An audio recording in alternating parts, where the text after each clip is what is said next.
ये वीडियो उन लोगों के लिए है जो ये समझ रहे हैं कि नया कानून जो किसानों के लिए बनाया गया है उसका नुकसान सिर्फ किसान को होगा।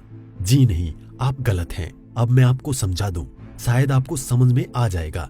केवल एक सेक्शन बताता हूँ जिससे आपको पूरी कहानी समझ आ जाएगी।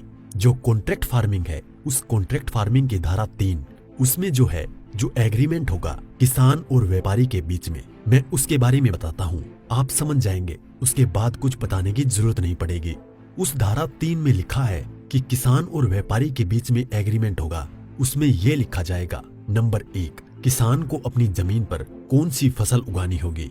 नंबर 2, उस फसल का ग्रेड क्या होगा, स्टैंडर्ड क्या होगा और उसकी क्वालिटी क्या होगी। नंबर 3, उस फसल को उगाने के लिए जो बीज होगा, जो खाद होगा, जो कीटनाशक होंगे, जो मशीनरी होगी, जो तकनीक होगी, उसे वो व्यापारी जिसके साथ समझौता हो रहा है वो देगा।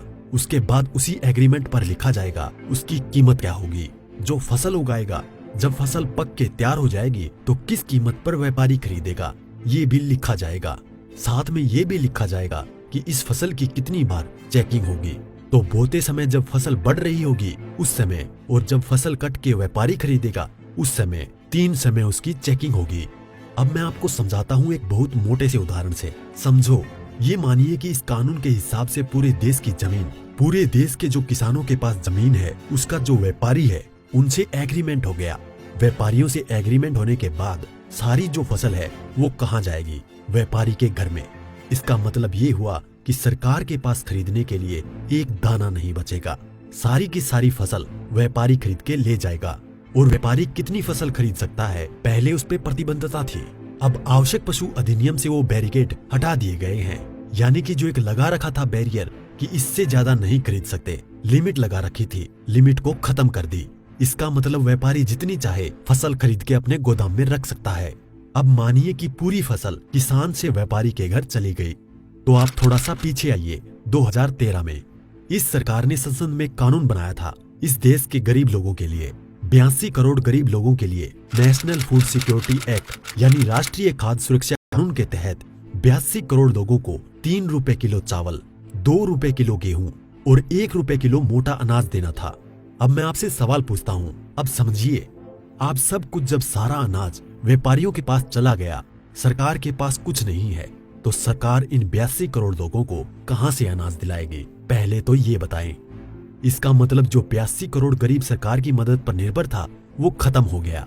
मतलब आप कह रहे हैं कि किसानों के खिलाफ बिल है, किसानों की भलाई की बात कर रहे हैं, किसानों के खिलाफ लोग समझ रहे हैं। नहीं, ये पूरे देश के खिलाफ है। इससे 82 करोड़ गरीब खत्म। देश में 5 लाख जो राशन की दुकानें हैं वो भी खत्म। 5 लाख राशन की दुकानों में कुछ रोजगार भी मिलता होगा, वो भी खत्म। अब इसके बाद आप आ जाइए कि जब किसान को सारी चीजें, जो खाद भी है, बीज भी है, कीटनाशक भी है, मशीनें भी हैं, तकनीक भी है, वो व्यापारी जिससे समझौता हुआ है वो ही देगा।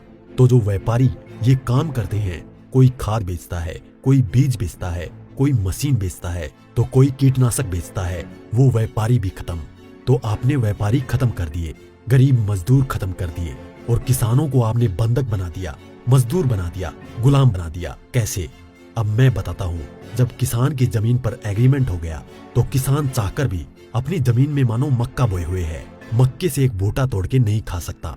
आज की तारीख में तो खेत में जाओ और एक नहीं 10, 20, 50 जितने भुट्टे तोड़ के खाने हैं खाओ, खूब सेक के रिश्तेदारों को भी ले जाओ। साथ में गन्ना अगर बो रखा है, एक गन्ना नहीं खा सकता। क्यों? क्योंकि व्यापारी से समझौता है। अगर एक गन्ना टूट लिया तो फिर उसके बाद व्यापारी से लड़ते रहो, आप एसडीएम के यहाँ, एडीएम के यहाँ। मतलब ये है कि अपनी ही जमीन पर किसान अपने लिए, अपने बच्चों के लिए अगर मन करता है, जो फसल किसानों ने उगाई है, किसानों की मेहनत है, उसमें से एक दाना नहीं ले सकता। ऐसे कानून का क्या करेगा किसान? और इस कानून ने व्यापारी खत्म कर दिया, इस कानून ने मजदूर खत्म कर दिया, और साथ में जो किसान है, किसान को इतनी भी मोहलत नहीं दी गई। आज की तारीख में तो किसान किसी भी जगह से दूर जाकर, यहाँ से ठीक नहीं मिला तो वहां से ले, वहां नहीं मिला तो वहां से ले, यहाँ से कम नहीं मिला तो यहाँ से ले। खाद और बीज अपनी मर्जी से ले सकता है, इसके बाद नहीं, इसके बाद तो व्यापारी ही देगा। इसका मतलब ये हुआ कि चंद व्यापारियों के हाथ में पूरा देश जाने वाला है। और जब व्यापारी के साथ में समझौता हो गया तो कोई भी बैंक किसान को लोन नहीं देगा। इसका मतलब ये हुआ कि अगर उसे पैसे चाहिए किससे लेगा? एक ही रास्ता बचा है, उस व्यापारी से। तो सरकार कहती है कि जमीन नहीं जाएगी, तो ऐसे जाएगी जमीन। और उसी व्यापारी से जब वो कर्जा लेगा, धीरे धीरे कर्जा बढ़ता चला जाएगा और कर्जा बढ़ता चला जाएगा, व्यापारी का ब्याज बढ़ता चला जाएगा। लिहाजा जो किसान है अपनी ही जमीन उस व्यापारी को बेचने पर मजबूर हो जाएगा। अब थोड़ा सा पीछे जाओ, आपको ले जाता हूँ 1947 से पहले। उस समय क्या था? इस देश में जो साहूकार होते थे वो ऐसे ही करते थे। किसान को पैसा दिया, वो पैसे पे इतना ब्याज पर ब्याज पर ब्याज पर ब्याज किसान की पीढ़ियां गुजर जाती थी, कर्ज नहीं उतरता था और सारी जमीन जो है वो साहूकार के यहाँ पे चली जाती थी। मदर इंडिया और धर्मेंद्र जी की गुलामी जैसी फिल्में देखें आप। और अगर पढ़ना हो तो गोदान पढ़ो मुंशी प्रेमचंद जी की। पहले वो अपनी ही जमीन पर बंधुआ मजदूर बनेगा, उसके बाद में अपनी ही जमीन बेच जाएगा। ये है इस कानून का परिणाम जो आगे तक नजर आता है। इसलिए ये कानून पूरे देश को तबाह करने वाला है। अब एक चीज और रह गई, उसे भी बता दूं। जो मध्यम वर्ग के लोग जो आज रोटी खा रहे हैं, जब व्यापारी सारा अनाज अपने गोदामों में बंद कर लेगा, तो वो जो आज उसने लिया जिस दाम पे उससे 6 गुना 7 गुना 8 गुना दाम पर बेचेगा। तो जो मध्यम वर्ग के लोग जो घरों में बैठे हैं उनको इस आंदोलन में बाहर आना चाहिए।